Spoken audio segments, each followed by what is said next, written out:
Oui,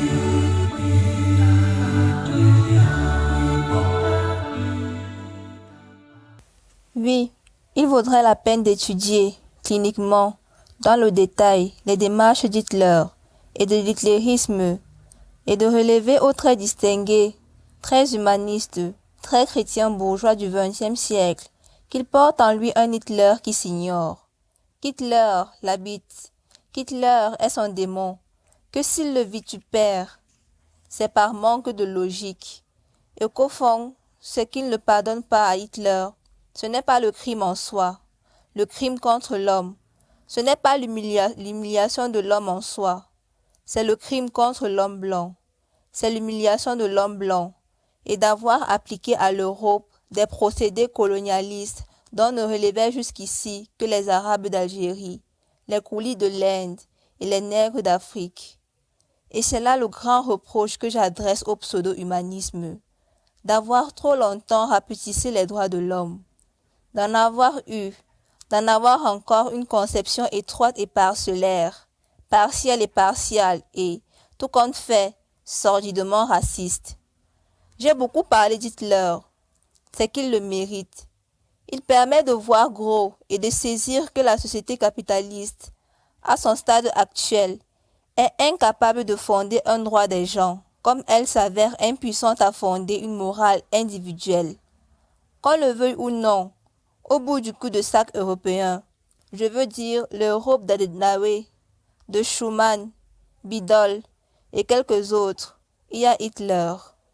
Au bout du capitalisme désireux de survivre, il y a Hitler. Au bout de l'humanisme formel et du renoncement philosophique, il y a Hitler. Et dès lors, une de ces phrases s'impose à moi. Nous aspirons non pas à l'égalité, mais à la domination. Le pays de race étrangère devra redevenir un pays de serfs, de journaliers agricoles ou de travailleurs industriels. Il ne s'agit pas de supprimer les inégalités parmi les hommes, mais de les amplifier et d'en faire une loi. Cela sonne net, hautain, brutal, et nous installe en pleine sauvagerie hurlante. Mais descendons d'un degré. Qui parle? J'ai honte à le dire. C'est l'humaniste occidental, le philosophe idéal. Qu'il s'appelle Renan, c'est un hasard. Que ce soit tiré d'un livre intitulé « La réforme intellectuelle et morale », qu'il ait été écrit en France, au lendemain d'une grande guerre que la France avait voulu du droit contre la force. Cela en dit long sur les mœurs bourgeoises. La régénération des races inférieures ou abattardies par les races supérieures est dans l'ordre providentiel de l'humanité. L'homme du peuple est presque toujours, chez nous, un noble déclassé. Sa lourde main est bien mieux faite pour manier l'épée que l'outil servile. Plutôt que de travailler, il choisit de se battre, c'est-à-dire qu'il revient à son premier état. Regere imperio populos, voilà nos convocations. Verser cette dévorante activité sur des pays qui, comme la Chine, appellent la conquête étrangère. Des aventuriers troublent la société européenne. Faites un vers sacrum, un essai contre ceux des Francs, des Lombards, des Normands. Chacun sera dans son rôle. La nature a fait une race d'ouvriers, c'est la race chinoise, d'une dextérité de main merveilleuse sans presque aucun sentiment d'honneur. Gouvernez-la avec justice, en prélevant d'elle, pour le bienfait d'un tel gouvernement, un ample douaire au profit de la race conquérante. Elle sera satisfaite. Une race de travailleurs de la terre, c'est le nègre. Soyez pour lui bon et humain, et tout sera dans l'ordre. Une race de maîtres et de soldats, c'est la race européenne. Réduisez cette noble race à travailler dans les garstules, comme des nègres et des Chinois, elle se révolte.